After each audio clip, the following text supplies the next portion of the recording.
배전반, 분전반, 분기회로 이런 것들 전부 전기 쪽에서 나오는 말이고 전기는 정말 어렵죠. 정말 어렵더라고요. 그런데 우리는 일단 시험에 나오는 거 위주로 한번 봐보려고 합니다. 일단 배전반, 공용 전기 배전망과 주택 전기회로의 접속점을 형성하는 장치입니다. 보통 공용 전기라고 해서 우리 전봇대 뭐 그쪽에서 옆집도 갔다가 우리 집도 갔다가 그 옆집도 갔다가 하는 그런 배전망이 있고요. 우리 집으로 들어오는 전기회로 거기에 접속점입니다. 굵은 선이 있으면 이 집으로 들어오는 배관이 있을 것이고 거기에 접속하는 지점 요것을 설치해 주는 게 배전반이고요. 어떤 기계 같은 게 하나 있을 겁니다. 그래서 뚜껑 열면은 우리 집으로 들어오는 것을 차단하기도 하고 뭐 넣어주기도 하고 뭐 그런 거라고 보시면 되겠고 배전망과 공용 배전망과 주택 전기회로의 접속점까지를 키워드로 좀 보도록 하겠습니다. 자, 분전반, 분기회로를 구성하는 분기 개폐기, 차단기 등을 모선에 접속하여 지지판에 부착한 장치인데요. 약간 그림이 이게 보면 어떤 패널 같은 게 있고요. 뚜껑을 열어보면은 어떤 레버 올리는 게 여러 가지가 있더라고요. 이렇게 분전반 같은 경우에는 우리 마트 같은 데 가시면 엄청나게 많은 버튼들이 있더라고요. 그래서 그것을 한 판에 놓고 이것을 차단하기도 하고 틀어주기도 하고 이것들을 이제 모선이라고 하는 공용 전기, 들어오는 전기에 접속해주는 그런 것들을 하나의 판에 이렇게 지지해서 거기서 그냥 제어를 할 수 있는 분전반 정도를 봤으면 좋겠는데 여기서 키워드를 뭘로 볼까요? 일단 차단기 등을 부착한 장치 정도로 봅시다. 이렇게 차단기를 요거 딱 올리면은 그 마트의 어느 영역이 싹 다 불이 꺼지고 이렇게 하는 장치 정도로 키워드를 보도록 할게요. 그리고 분기회로는 콘센트나 전기 등 말단 부하에 공급하는 겁니다. 여기서 키워드는 말단, 최종 콘센트를 꽂는 그 부분, 거기에 이렇게 전기를 공급하는 그런 것들을 분기회로라고 보는데 요 세 가지가 굉장히 헷갈리고 무슨 소리인지 모르겠지만 우리는 일단 키워드 위주로 배전반은 접속점, 공용과 주택전기의 접속점, 그리고 분전반은 요 판때기 한번 생각해 보시고요. 여기서 개폐기를 올리면 켜지고 내리면 꺼지고 이런 분전반, 그리고 분기회로는 말단부하 이렇게 해서 세 가지를 좀 외워 주셔야 되는 상황입니다. 자, 그리고 여기에 또 안 배운 게 문제에 나와요. 그래서 굉장히 또 이거까지 해야 되는가 싶은 생각이 드는 그런 문제를 한번 풀어보도록 하겠습니다. 부하 전류를 열고 닫고 개폐함과 동시에 단락 및 지락 사고, 이게 단락은 전기가 끊기는 거로 보시면 되겠고요. 지락은 그거를 받아서 번개 같은 걸 받아서 이 땅으로 연결되는 그런 사고예요. 그럴 때 각종 계전기와 조합으로 신속히 전로를 차단하는 거. 지금 여기서는 다른 거 없고요. 그냥 키워드가 차단기라고 좀 봐야 됩니다. 그렇다고 차단기 분전반 이렇게 하시면 안 되고 전체 각종 계전기와의 조합으로 신속히 전로를 차단하고 기기 및 전선을 보호하는 장치. 요거는 좀 키워드로 보호를 봐야 되겠고 또 차단을 봐야 되겠네요. 그래서 이것은 차단기예요. 차단기고요. 이게 지금 송전선로, 뭐 배전선로, 전차선로 등에 있어서 전선로의 일부가 대지와 전기적으로 연결되는 것인데 이 지락사고는 저는 개인적으로는 그냥 번개 맞았어요. 그래가지고 땅으로 이 전기를 피레침을 통해서 건물을 보호하는 뭐 그런 것 정도로 외우고 있는 그런 상황입니다. 자, 그리고 오매 법칙 전에 문제 한번 나왔었는데 저도 잘은 모르지만 용어 한번 읽어보시고 시험 들어가시기 바랍니다. 그리고 접지가 제가 지락이랑 좀 비슷하게 보는데 대지에 이상 전류를 방류하는 건데요. 물론 이상 전류는 번개 맞은 건 너무 큰 거고요. 우리 콘센트 같은 경우에 보시면은요. 콘센트, 돼지코, 동글동글, 동글동글 이렇게 있죠. 그 여기 콘센트 사이에 보시면 금색 같은 걸로 뭐 있을 거예요. 이거 혹시나 이상 전류가 발생되면은 땅으로 전기를 보내버리는 그런 장치라고 하더라고요. 그래서 요거 접지 떠올릴 때는 요 피레침이랑 플러스 돼지코 옆에 있는 이 금색 또는 은색 요 전기를 당겨주는 그런 기계를 저는 좀 떠올리고 문제를 풀곤 합니다. 이건 참고로 보시고요. 문제 나오시면 한번 보시기 바랍니다. 자, 그리고 배선공사. 전선을 배치하는 게 배선공사죠. 일단 목재 몰드, 금속 몰드 이거는 뭐 별건 아니고요. 이렇게 어떤 목재 기둥이 있다고 보는데 거기에 홈을 파서 이 안에 전선을 집어넣는 거예요. 이게 목재 몰딩 공사입니다. 그리고 금속 몰드는 철제 홈통이라고 하는 요런 홈통 안에 철제예요. 배관들이 막 들어가 있는 거예요. 우리 요즘 에어컨 배관 설치하면은 이 금속 몰드 해주는 서비스를 해주더라고요. 그래서 전선들을 숨겨주는 그런 몰딩 정도로 보시기 바랍니다. 금속관 공사는 우리 콘크리트 타설하기 전에 이런 배관들이 막 나와 있고요. 전선들이 막 이렇게 나와 있거든요. 그래서 콘크리트를 부어버리기 전에 어떤 관을 심어 놓고 그 안으로 관을 밀어 넣는 공사를 앞으로 할 거예요. 그것이 이제 금속으로 되어 있는 경우에는 콘크리트 매입을 할 때 굉장히 좋아요. 왜냐하면 콘크리트 자체가 이 금속을 녹슬지 않게, 더 이상 녹슬지 않게 좀 막아주는 그런 역할도 하거든요. 그러다 보니까 콘크리트 매입할 때는 금속관으로 공사를 하고 있고, 몰드랑은 다르죠. 몰드는 밖으로 나와 있는 전선을 감싸주는 게 몰드고요. 이 금속관 공사는 미리 콘크리트를 타설하기 전에 매입을 하는 그런 단계 정도로 보시면 되겠습니다. 그리고 가요 전선관이라는 거는 우리 플렉시블 공사예요. 자유롭게 굽힐 수 있고요. 금속관, 배관 대신에 사용할 수 있습니다. 요즘은 금속관보다는 이걸 더 많이 사용하는 것 같아요. 우리 약간 노란색처럼 이렇게 뭔가 굉장히 플렉시블한 아이, 꼬부릴 수 있는 아이를 콘크리트 밑에다가 씌워버리고 전선이 막 나와 있어요. 그러면 우리가 나중에 굴곡이 있잖아요. 그래서 이 전선을 추가로 밀어 넣을 때 걸리지 않고 쭉쭉쭉쭉 앞으로 나갑니다. 그래서 굴곡이 자유로워서 좀 능률적이다 라고 하고요. 플렉시블하다는 것은 막 굽힐 수 있고 막 모양을 바꿀 수 있고 뭐 그런 개념이에요. 그리고 버스덕트는 뭔지 잘 모르겠지만 일단 대규모 공사에 쓰인다라고 얘기를 합니다. 어디 공장이나 엄청 큰 전력이 들어가야 된 경우 이런 것들은 우리 집에 쓰이는 것들이고 버스덕트는 조금 더 대규모에 쓰인다라고 저는 봤으면 좋겠어요. 자, 그리고 방제 설비 재난을 방지하는 설비입니다. 가장 큰 재난은 가장은 아니겠지만 큰 재난이 불 나는 거죠. 화재 탐지 설비. 두 번째는 도둑 드는 거. 세 번째는 전기가 나가면 굉장히 또 위험해요. 우리 집은 뭐 그냥 잠깐 참으면 되지만 뭐 병원이라던가 수술하고 있는데 전기 나가버리면 큰일 나겠죠. 이 세 가지 방지 한번 볼 거고요. 일단 화재 탐지는 화재가 발생되면 온도나 연기 등을 탐지하여 경보를 울려줍니다. 우리 집에도 몇 개씩 있어요. 아파트 16층 이상 되면은 자동으로 내가 넣고 싶어서 넣는 게 아니라 이게 불나면 탐지하는 설비들이 있습니다. 자, 그리고 방범 설비는 우리 캡스 같은 거라고 좀 봅시다. 뭐 이렇게 CCTV도 있겠지만 사람이 왔다 갔다 하면은 그 센서가 작동을 해서 경보가 울리는 그런 설비. 자, 그리고 예비 전원 설비 전기 나가면 우리는 괜찮지만 뭐 여러 가지 문제가 있습니다. 그래서 비상 전원 설비 일반적으로 비상시에 사용되는 전원이고요. 소방법에서는 불나면 사용 가능한 전원이에요.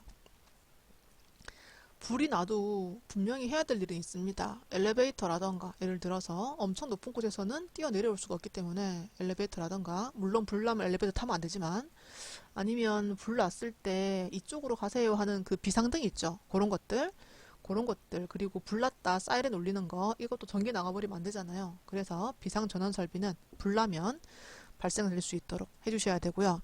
자가 발전 설비는 건물이나 공장 등 구내에서 시설을 운영하기 위해 자가로 설치하는 발전 설비입니다.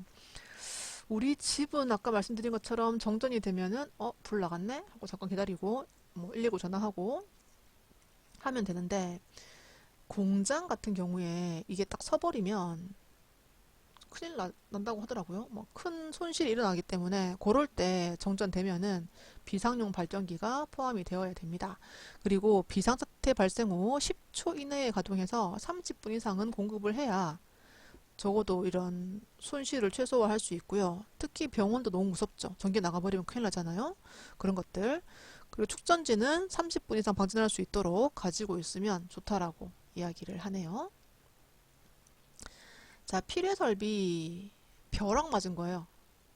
근데 벼락이 건물로 쳐버리면은 건물에 아주 큰 손상을 일으키기 때문에 보통 벼락은 가장 높은 곳을 치기 때문에 이렇게 피뢰침을 설치를 하는 뭐 그런 거죠. 20m 이상 넘어가면 설치를 해야 됩니다.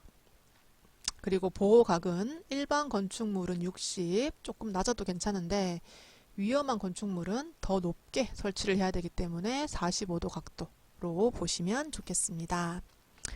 필요 설비는 20m가 넘어가는 건물은 꼭 해주세요 라고 당부를 하고 있습니다.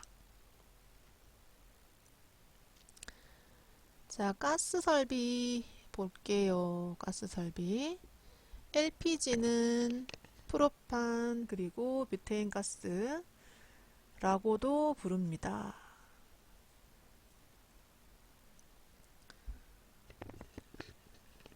우리 지금 프로판 가스라는 말은 들어보셨을 것 같고요.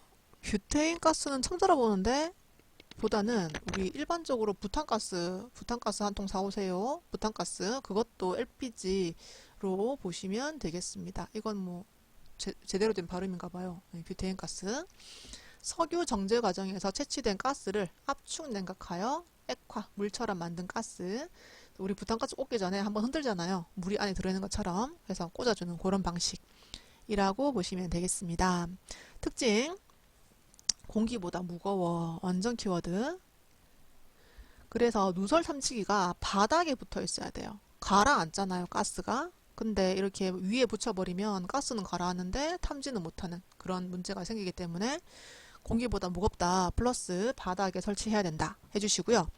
누설되면은 이게 냄새가 없어요. 색깔도 없고. 그래서 부취제라고 하는 약간 달걀 썩은 냄새 같은 냄새를 맡으면 아 가스가 나오네 라는 것을 느낄 수 있도록 부취제를 첨가해 줍니다. 주로 용기에 담아서 공급하죠. 이렇게 생긴 어떻게 생겼죠? 너무 안 봐서 모르겠네요. 이렇게 생긴 아이를 막 굴리면서 오잖아요. 그리고 이게 보통 용접하시는 분들이 또 들고 다니면서 또 용접을 하시더라고요. 그리고 액화천연가스는 LNG 도시가스라고 보시면 되겠습니다. 배관을 통해서 들어오고 있고요. 특징이 공기보다 가벼워요. 그래서 천장에서 30cm 이내에 설치를 해야 되겠습니다. 그래서 LPG에 대한 설명으로 옳지 않은 것은 공기보다 무거운데 가볍다라고 했고 공업용으로 저는 많이 보게 됩니다. 용접하시는 분들이 들고 다니고 있으시더라고요. 이 용기에 담아가지고 그래서 프로판 가스라고도 하고 부탄 가스라고도 하고 여기 지금 문제에서는 뷰테인이라고 나올 건데 그게 아 부탄 가스구나 라고 생각을 한번 해보도록 하겠습니다.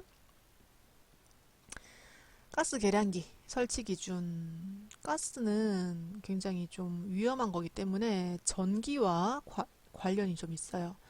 전기는 스파크가 있잖아요. 그래서 가스가 조금이라도 나왔는데 스파크가 발생해 버리면 굉장히 좀 위험하다라고 보고 있습니다. 그래서 전기 계량기 및 전기 개폐기와의 거리는 60cm 이상입니다. 그래서 지금 전기 개폐기로부터는 60cm 이상 이렇게 문제를 좀 풀어주시면 되겠어요. 키워드가 개폐기예요. 근데 전멸기, 접속기 이것도 30입니다. 문제에서 이것만 바꿔놓고 이거 아니냐라고 자꾸 잡아당기는 경우가 있어요. 그래서 이 키워드를 잘 보시고 문제를 좀 푸시면 좋겠습니다. 밑에 정리를 한번 해놨습니다. 전기 계량기 및 개폐기는 60, 전멸기 및 접속기는 30 이렇게 두 개를 좀 구분해 주시고요. 그리고 절연조치는 전기가 통하지 않도록 하는 건데 그런 전선이 요즘 있나요? 없을 텐데 그것과의 거리는 15cm 이상 떨어뜨리도록 해주시면 되겠습니다. 자, 그리고 소화설비 불 끄는 거죠. 소화설비 종류는 소화설비, 경보설비, 피난설비, 소화용수, 물입니다. 물. 그리고 소화활동설비. 이걸 또 물어봐요. 문제에서. 그냥 소화설비만 알면 좋겠는데 한번 보도록 하겠습니다. 일단 소화설비, 불 끄는 건 실제로 물이 빵빵빵 나오는 그 최종 기구인데요. 옥내소화전입니다. 실내 복도에서 보면은요, 여기 빨강색 경보가 있는 게 있고, 요 문 여는 키가 하나 있어요. 금속으로 된 거. 그리고 밑에 문이 열려 보면은 배관이 감겨 있어서 불 나면 잡아당겨가지고 이렇게 불을 끄는 게 옥내소화전입니다. 직접 물이 나오는 최종 기구고요. 스프링클러도 물이 최종적으로 나오는 그 기구예요. 이것은 소화설비라고 보시면 되겠고요. 경보설비는 자동화재 탐지설비, 이거 경보설비예요. 탐지해서 경보를 울리고 비상경보설비, 이렇게 경보를 다 울리는 것들 경보설비. 그리고 피난설비는 미끄럼틀, 피난사다리, 완강기 아시죠? 불나면 타고 내려가는 거. 그리고 유도등, 이게 피난설비예요. 그리고 비상조명도 피난설비, 피난을 할 수 있게 도와주는 것입니다. 그리고 소화용수는 쉬워요. 물 있으면 됩니다. 물. 소화수조, 물 담아 놓는 거. 그리고 소화용수 설비인데요. 최종적으로 불을 끄는 옥내소화전은 또 소화설비입니다. 물이 나오는 게 아니라 나오는 최종 구멍. 그래서 옥내소화전 스프링클러는 최종적으로 불을 끄기 때문에 소화설비고, 미리 물을 담아두는 거, 수조 이런 것들은 소화용수 설비에 들어갑니다. 소화활동설비, 이것도 약간 어려운 것 같아요. 소화활동은 물 아니고요. 그냥 연기를 내보내고 물이 갈 수 있게 그 연결시켜주는 관, 이 두 개. 이건 최종적으로 나오는 거. 그래서 소화설비고요. 나오게 하기 위해서 연결시켜주는 두 개, 이것들은 소화활동설비에도 들어갑니다. 그리고 비상 콘센트도 소화활동설비에 들어간다라고 합니다. 자, 옆에 소화기, 옥내소화전, 옥외소화전. 옥외소화전은 영화에도 많이 나와요. 이렇게 어떻게 생겼나? 이렇게 약간 길 가다 보면은 어떻게 생겼죠? 약간 이렇게 좀 굵게 생겨가지고 빨강색이에요. 빨강색. 사람이 이만하면은 요 정도 크기. 그래서 불 엄청 많이 나면, 도시가 불타면 그때 쓰는 거. 밖에서 물 땡기는 거. 그것이 옥외소화전이 되겠습니다. 그리고 스프링클러는 고층 건물, 지하, 무창층, 소방차 진입이 곤란하면은 그 벽 자체에, 천장 자체에 이렇게 스프링클러를 꽂아가지고 불을 바로 끌 수 있도록 해주시고, 헤드 하나는 10제곱미터. 이것도 요즘 문제 좀 나오는 것 같아서요.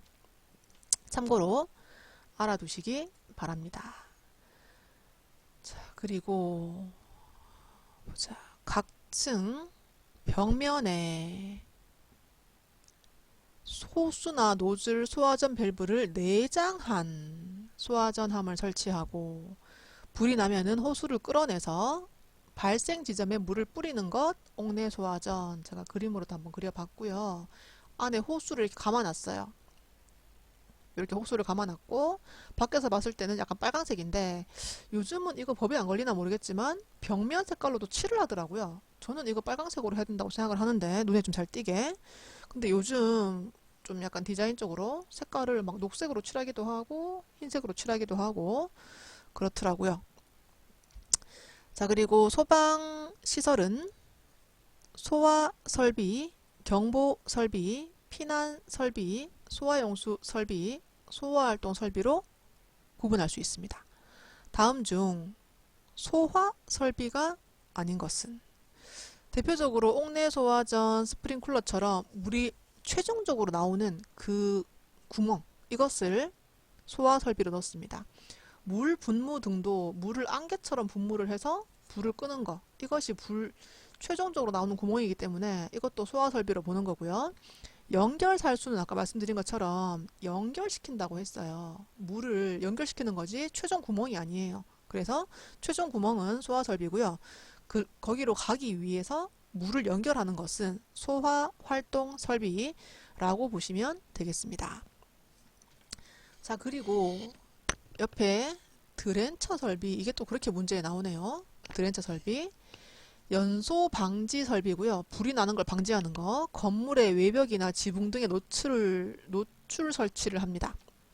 노출이 아니라 노출. 네, 노출.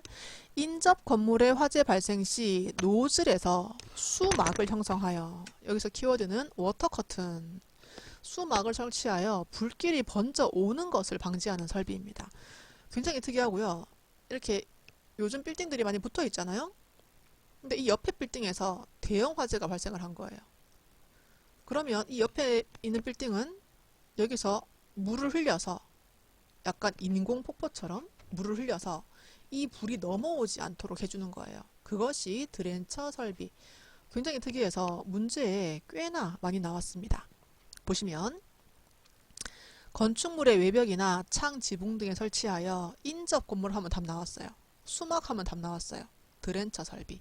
이렇게 봐주시면 되겠습니다. 자, 다음에 자동 화재 탐지 설비 감지기 중에서 연기 감지기에 해당되는 것은 무엇인가요? 제가 열 감지기를 설명을 할 때 이런 말을 한 번씩 합니다. 열을 감지한다는 것은 나는 만약에 20도를 예를 들어서 유지를 해야 돼요. 이 실내는요. 그런데 갑자기 불이 났어요. 100도가 된 거예요. 그러면 20도와 100도 사이에는 80도라는 차이가 났죠. 그래서 차동식을 저는 이렇게 설명을 합니다. 그리고 정원식은 20도에서 왔다 갔다 해야 되는데 100도가 돼버렸어요. 불이 나가지고. 정원식은 그 온도가 아닌 거예요. 그러면은 화재가 울려요. 보상식은 20도가 돼야 되는데 100도가 된 거예요. 불이 나서. 그래서 보상해야 됩니다. 20도로 다시. 그래서 열을 감지하는 것은 요 세 가지로 이 온도를 기준으로 많이 외우고 있고요. 연기 감지는 연기가 이렇게 통과를 하는 걸 보는 건데 빛을 쏴보는 거예요. 그러면 미세먼지도 마찬가지죠. 너무 진하면 빛이 덜 나가잖아요. 그것처럼 연기가 많이 발생되면 빛이 통과를 못합니다. 그래서 연기 감지를 제가 광전식이라고 설명을 합니다. 자, 그리고 정보 설비 이제 거의 마지막을 향해서 가고 있어요. 정보 설비 군의 교환 설비입니다. 전화기예요. 전화기. 몇 번 돌려드릴까요? 뭐 군의 번호 아세요? 내선 번호 아세요? 뭐 이런 거죠. 그래서 관공서나 회사나 공장에 사업소에 설치한 전화 교환기에 의해서 사업소 내에 내선 전화기와 전화국 간에 국선을 접속하고 국선 및 내선을 내선 전화 교환을 해주는 장치입니다. 그래서 보통 우리 ARS 나올 때 내선 번호를 아시면 눌러주세요. 약간 이것이 군의 교환 설비 정도로 보시면 좋겠어요. 그리고 표시 설비는 주차장에 지하 1층은 이제 찾을 데 없어요. 지하 2층에 열대 있어요. 이런 식으로 뭔가 주차 가능 대수를 표시해 주는 것, 그런 것들이 표시 설비. 그리고 은행에서는 몇 명 남았다 이렇게 번호 뽑잖아요. 그런 것들, 대기번호 표시, 이런 것들이 표시 설비라고 보시면 되겠고요. 비상방송 설비는 비상벨, 사이렌, 그리고 불나면 뭐 대피해 주세요, 뭐 어디로 가세요 하는 그런 방송, 화재 발생을 알리는 설비가 비상방송 설비입니다. 그리고 IoT라는 말 많이 쓰는데 인터넷 오브 띵스입니다. 인터넷을 이용해서 사물에 센서를 부착하고 실시간으로 데이터를 주고받는 거예요. 대표적으로 뭐랄까, 자동차가 아파트에 진입을 했어요. 그러면 우리 자동차 진입을 하면은 인터폰으로 들어옵니다 이렇게 알려주는 거, 이런 것들이 또 대표적으로 IoT가 아닐까라고 생각을 한번 해봅니다. 인터폰은 아시죠? 몇 호 연결하고 경비실 연락하고 이렇게 하는 유선장치라고 보시면 되겠습니다. 자, 그리고 엘리베이터, 승강기 차가 있는 기계장치, 건물의 층과 층 사이로 사람들 또는 화물 또는 사람을 자동으로 위아래로 왔다 갔다 하게 하는 그런 설비입니다. 핵심 키에서 일주시간이라는 게 나와요. 엘리베이터가 출발 기준층에서 승객을 실었어요. 그래서 각 층에 서비스를 한 후 다시 돌아와 다음 서비스를 대기하기 위해 기다리는 그런 총 시간, 그러니까 일주시간, 한 바퀴 돌아서 온다는 소리죠. 한 바퀴 돌아서 오는 시간. 그리고 저도 정확하게 모르지만 직류 엘리베이터와 교류 엘리베이터를 구분하는 문제가 나오다 보니까 한번 넣어봤고요. 특징을 꼭 비교를 한번 해보시기 바랍니다. 제가 이렇게 설명을 안 하는 이유는 잘 몰라서 설명을 못 하는 거죠. 자, 에스컬레이터입니다. 일단 문제에 나오는 거 위주로 볼게요. 계단을 구동시켜서 자동으로 층과 층 사이를 이동. 30도 이하의 각도라고 저는 말씀을 좀 드릴게요. 30도 이하로 이동을 하는 게 좋고 분당 30m만 이동하는 게 좋아요. 그런데 이걸 좀 조절할 수 있나 봐요. 어떤 건 타보면 굉장히 빨리 가는 느낌이 한 번씩 듭니다. 자, 이동 보도는 요즘 우리 마트 가면 대부분 이동 보도죠. 예전에는 공항에 가야 볼 수 있었는데 요즘은 쇼핑센터, 공항, 뭐 지하도 이런 곳에 조금 빨리 가기 힘든 부분들 이렇게 설치를 했고 층을 연결할 때 카트를 실어야 되는데 에스컬레이터로는 힘들어요. 그래서 이동 보도를 이용해서 요즘들 많이 하고 있습니다. 10도에서 15도. 컨베이어 벨트는 아시겠지만 공장 같은 데서 자동차도 실어오고 화물도 실어오고 책도 실어오고 해서 사람은 가만히 서 있고 이 벨트가 움직여서 뭔가 일을 할 수 있게 공장에서 사용을 하는 거죠. 보통 우리 산업혁명의 어떤 상징 같은 느낌으로 많이 보고 있는 것이 컨베이어 벨트 되겠습니다. 자, 그리고 지금 개념 잡기 문제에는 나왔지만 정확하게 잘 모르겠는 그런 부분이라서 최대한 문제를 좀 설명하는 식으로 한번 해보았습니다. 1200형이라는 것은 이렇게 에스컬레이터인데요. 사람을 600으로 보고요. 이렇게 두 명이 동시에 올라갈 수 있는 그런 폭 정도로 볼게요. 그래서 1200형 에스컬레이터의 공식적인 수송 능력은 시간당 9000명을 수송한다라고 하네요.